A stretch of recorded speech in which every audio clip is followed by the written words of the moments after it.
Prabu Brawijaya penasaran siapa yang memainkan gamelan. Bondan Kejawan pelakunya awalnya dihukum mati, namun ketika diketahui statusnya, sang raja mengubah keputusannya dan merasa gembira melihatnya kembali. Sebagai penghargaan, diberikan 2 bilah keris dan Bondan dititipkan kepada Ki Ageng Taruh. Sebelum kita lanjutkan, tolong dukung channel kami dengan tekan tombol subscribe, like, share, dan berinteraksilah dengan memberi komentar di kolom komentar. Jika sudah saya doakan hajat-hajatnya terpenuhi. Selamat menyaksikan.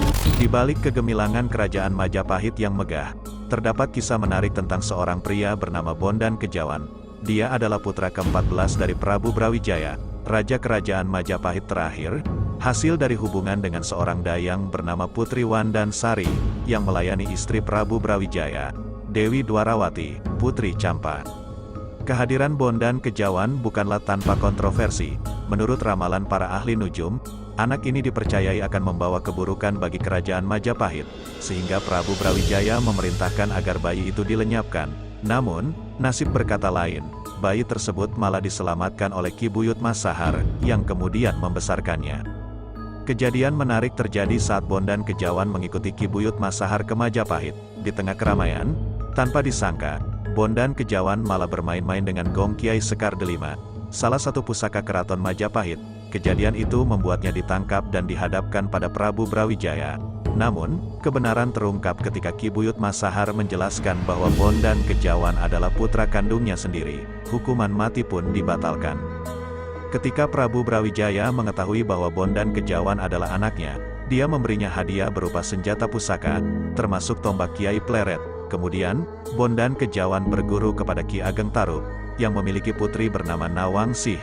Bondan Kejawan menikahi Nawangsih dan melahirkan Ki Ageng Getas Pendawa, yang kemudian menjadi cikal bakal dinasti Mataram. Meskipun nisan Bondan Kejawan diyakini berada di Dusun Kejawan, banyak pendapat yang menyatakan bahwa nisan tersebut hanya penanda petilasan, bukan makam sebenarnya. Keberadaan petilasan di Gamping inilah yang kemudian membuat wilayah tersebut dikenal sebagai Dusun Kejawan, mengubah nama dari Kejawan. Terjalin di antara megahnya kerajaan Majapahit adalah kisah yang misterius dan penuh intrik tentang seorang pria bernama Bondan Kejawan, yang lahir dengan nama Diah Lembu Peteng, sebagai putra dari Brawijaya dan seorang dayang Putri Campa. Menurut catatan sejarah seperti Babat Tanah Jawi, Diah Lembu Peteng adalah anak dari Brawijaya, raja terakhir Majapahit, dengan seorang selir. Namun, versi lain dari Purwaka Caruban Nagari menyebut Brawijaya dengan gelar Bre Kertabumi atau dalam catatan Tiongkok dari kuil Sampokong disebut Kum Tabumi. Dalam laporan sejarah dari Tome Pires, tercatat bahwa pada tahun 1513 di Jawa ada seorang raja bernama Batara Vigiaya, yang diyakini identik dengan Brawijaya. Namun, pemerintahannya hanya bersifat simbolis karena yang benar-benar berkuasa atas kerajaan adalah Pate Udara, Batara Wijaya, yang merupakan akronim dari Batara Vigiaya, diyakini menjadi tokoh terakhir yang dikenal sebagai Raja Majapahit.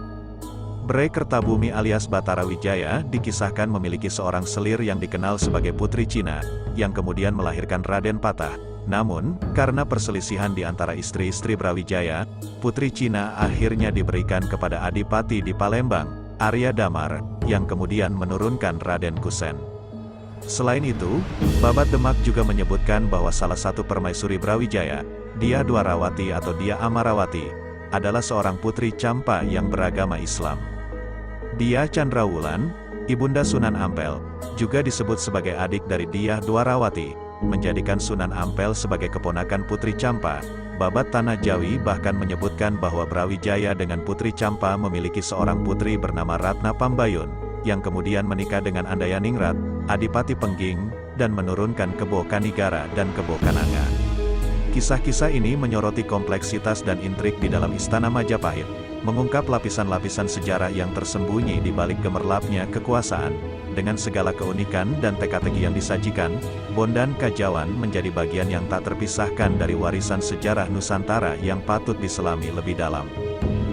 Dalam catatan sejarah Babat Tanah Jawi, terungkap bahwa Brawijaya memiliki seorang selir bernama Wandan Kuning, yang merupakan seorang dayang yang melayani putri asal Campa, Diah Dwarawati. Karena statusnya hanya sebagai dayang, keberadaannya tidak boleh diketahui di istana. Ketika Wandan Kuning hamil, Brawijaya menitipkannya kepada Ki Buyut Masahar. Dari ikatan Brawijaya dengan Wandan Kuning lahirlah seorang putra yang dikenal dengan nama Dyah Lembu Peteng alias Bondan Kajawan. Sejak kecil, Bondan Kajawan dititipkan dan berguru kepada seorang petani di desa Tarup, yang tidak lain adalah Ki Ageng Tarup. Menurut Babat Demak, Ki Ageng Tarup memiliki istri bernama Dyah Nawang Wulan dan memiliki seorang putri bernama Dyah Nawangsih, yang kemudian menikah dengan Dyah Lembu Peteng.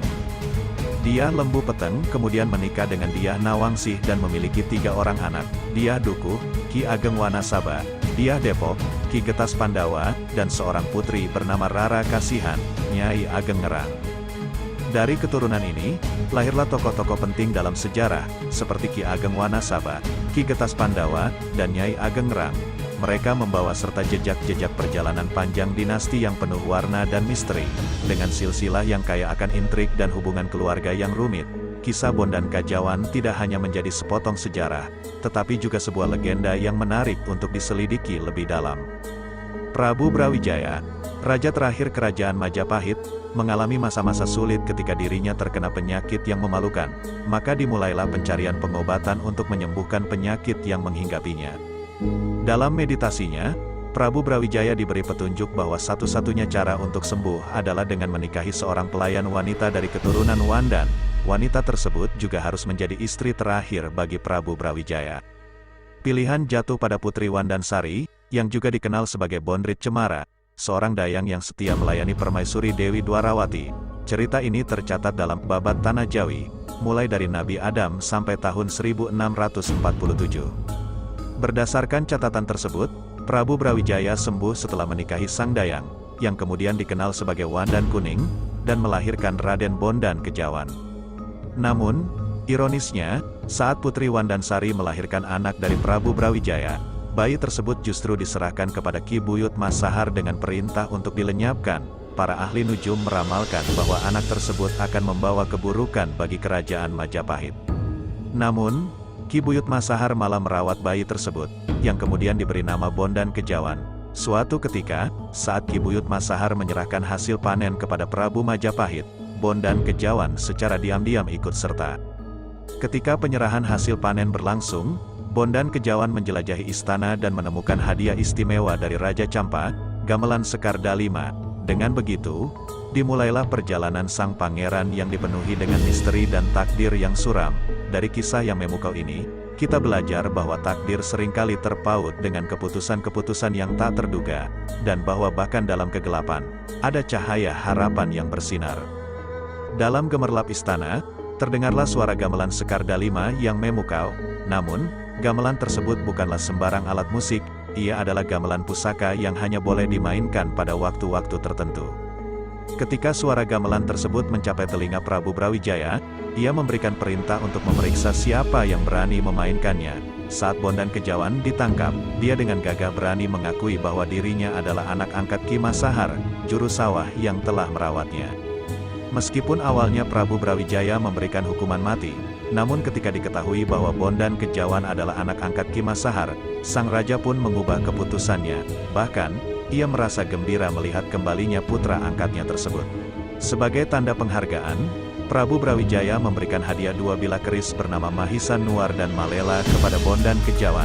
Selain itu, ia juga memerintahkan agar Bondan Kejawan dititipkan kepada Ki Ageng Tarup. Ki Masahar dan Bondan Kejawan pun segera berangkat ke Tarup. Di sana, Bondan Kejawan diterima dengan baik oleh Ki Ageng Tarup dan bahkan dijadikan menantu oleh Ki Ageng, dengan dinikahkan dengan cucu perempuannya, Dyah Nawangsih. Kisah ini juga mengungkapkan hubungan Bondan Kejawan dengan Nawangsih, yang merupakan keturunan langsung dari Ki Gede Kudus. Dengan pernikahan ini, terbentuklah ikatan yang kuat antara kedua keluarga, meskipun tidak terlepas dari rintangan dan konflik yang mengiringi.